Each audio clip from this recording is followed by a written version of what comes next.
Bagaimana mencari pintu masuk mengusut dugaan pidana kasus pagar laut? Kita berbincang dengan Menko Polhukam periode 2019-2024 Mahfud MD. Prof. Mahfud, selamat petang. Selamat petang, Prof. Cindy. Prof. Mahfud, ini kan pagar laut ini ilegal, merugikan nelayan, tapi sejauh ini pelanggarannya masih di kisaran administratif. Kalau mau masuk ke ranah pidana, pintu masuknya dari mana, Prof? Menurut saya gampang ya. Pertama itu kan ada sertifikat yang sudah diumumkan ilegal.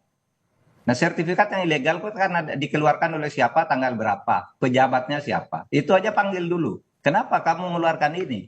Atas suruhan atasan, atau atas kolusi bawahan, atau dia ikut kolusi. Nanti akan ketahuan kok itu. Karena ada dokumen-dokumen pendukung ketika sebuah sertifikat dibatalkan. Apalagi ini yang dibatalkan ratusan.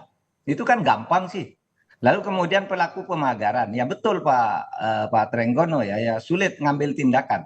Nah kalau gitu serahkan aja ke penyidik Polri, karena kan di KKP itu ada penyidik PNS, lalu ada juga di dalam hukum itu penyidik Polri, kejaksaan gitu.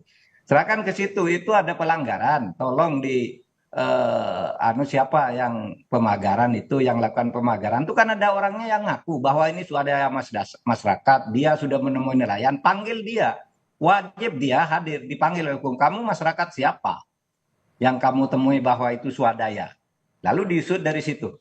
Menurut saya sih tidak sulit sih gitu, tapi ini selama ini kok saling lempar badan ya.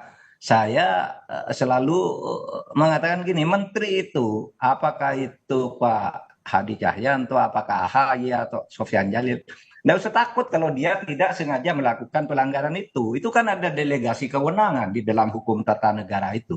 Ini kewenangan dan tanggung jawab ini atas delegasi dari menteri ini kan gitu. Kalau dia tidak melakukan, tidak usah takut, katakan aja, tidak usah saling menghindar, serahkan. Yang tepat itu Nusron Wahid, bagus tuh, langsung dia bilang itu ilegal gitu. Dia tidak terlibat gitu, tetapi pasti ada yang terlibat, sampai ada 263 sertifikat ilegal baru di situ, baru di tempat yang Tangerang itu, belum di daerah-daerah lain di Indonesia. Nah kalau kita mau tertib dan mau aman negara ini, ya ini supaya ditindaklanjuti secara hukum pidana gitu, bukan teknis administrasi. Teknis administrasi terebutan semua datang ke pemagaran itu, ada yang ingin memaki-maki, ada yang langsung membongkar rame-rame gitu. Dulunya enggak ada yang mau gitu, baru sesudah presiden memerintahkan lalu rame-rame gitu. Apa perlunya begitu? Sebenarnya satu institusi aja, Prof, asal tapi efektif gitu dari sih. polisi, oke, Prof, tapi kan polisi bilang masih menunggu investigasi dulu dari KKP. Emang harus birokrasi seperti itu atau sebenarnya polisi bisa langsung aja mengusut? Bisa. Begini, di dalam KUHP itu disebut penyidik utama itu adalah Polri. Lalu PPNS itu adalah penyidik pembantu. Oleh sebab itu ada kewajiban koordinasi. Nah kalau ini KKP-nya tidak segera memberitahu, Polri dong turun karena penyidik utama. Yang benar itu sekarang yang dilakukan oleh Kejaksaan Agung, meskipun mungkin terlambat seminggu lah ya. Kejaksaan Agung sudah memanggil tuh lurah untuk penyelidikan karena dugaan pelanggaran pidana di dalam pemagaran laut dan izin-izin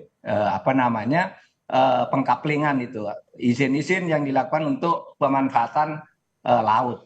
Nah itu udah dipanggil oleh Kejaksaan tanggal 22 kemarin. Sudah agak terlambat, tapi udah betul. Tidak usah nunggu gitu. Itu gampang kok kalau sudah lurahnya itu dipanggil ya Pak Lurah Kohot itu. Kenapa kamu mengeluarkan itu, mana dokumennya, mana letter C-nya, dan seterusnya itu kan bisa dilacak. Apakah letter C itu baru dibuat, sesudah ada itu atau tidak. Itu sekarang teknologinya gampang kok. Membuktikannya gampang kok gitu. Tapi Prof, Jadi saya kira tidak usah saling melempar lah. Sekarang ini waktunya nih hukum pidananya ini baru ke teknis administrasi aja. Administrasi pun belum selesai, belum tuntas. Baru berapa katanya, baru 50 yang dicabut Prof, atau kalau yang misalnya dibatalkan. sebenarnya untuk mengusut pidananya tinggal men-tracing siapa saja yang terlibat dalam penerbitan sertifikat. Tapi kenapa menurut Anda alot sekali untuk mengungkap dalangnya? Nah mungkin itu karena tracing itu mungkin akan menyangkut dirinya bisa saja atau keluarganya. Kan banyak ya pejabat-pejabat itu yang kadang-kala dirinya tidak tahu, keluarganya dapat. Anaknya dapat, istrinya dapat, saudaranya dapat, gitu-gitu tuh mungkin takut terbongkar juga.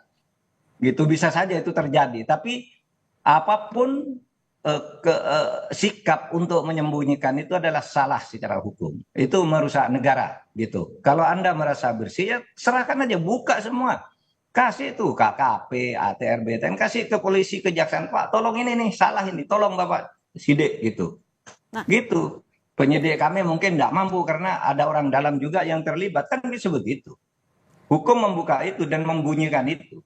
Saya ingin mengingatkan ya, hak guna bangunan di perairan laut, perairan pesisir itu sudah dilarang oleh Undang-Undang Nomor 1 Tahun 2014 sesuai dengan putusan MK Nomor 3 Tahun 2010. Dilarang pemberian hak bangunan, hak usaha dan sebagainya kepada perorangan dan korporasi di perairan pesisir. Itu jelas bunyinya. Yang dibolehkan itu adalah eksplorasi dengan izin tertentu. Bukan seperti itu. Izin tertentu itu misalnya reklamasi. Eksplorasi apa? Eksplorasi terhadap tambang-tambang di bawah laut gitu. Itu boleh dengan izin tertentu. Kalau borongan kayak gitu belum tentu, belum tahu apa yang akan dikerjakan. Tiba-tiba keluar sertifikat. Kan tidak boleh. Menurut undang-undang maupun menurut putusan MK. Prof. Mahfud, tapi kalau selama Anda masih menjabat sebagai Menko Polhukam saat itu, pernah ada laporan atau isu terkait pagar laut yang mencuat juga kah? Tidak ada, tidak pernah ada. Makanya ini mengagetkan dan semuanya saling lempar badan. Seumpama pun saya itu ya tidak tahu, tapi begitu tahu pasti ditindak dong. Pasti didatangi lalu ditindak secara hukum. Dulu memang pernah ada, tetapi bukan pemagaran, yaitu upacara 17-an ketika tahun pertama itu saya menjadi Menko Polhukam. Upacara 17-an itu di sana bendera merah putih tidak boleh tidak boleh, kabarnya nih ada video bahwa di PIK 1 itu tidak boleh ada bendera merah putih. Padahal itu 17-an. Saya bilang tanggal 16 saya akan ninjau ke sana. Saya akan cabut bendera-bendera negara asing yang ada di situ kalau merah putih tidak boleh. Saya sudah siapkan tim ke sana. Tiba-tiba malamnya Pak, enggak Pak, bendera merah putih sudah ada katanya. Sudah beranu semua gitu. Ya sudah, selesai.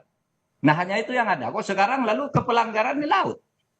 Yang saya katakan tadi tentang bendera merah putih itu dulu ramai di media.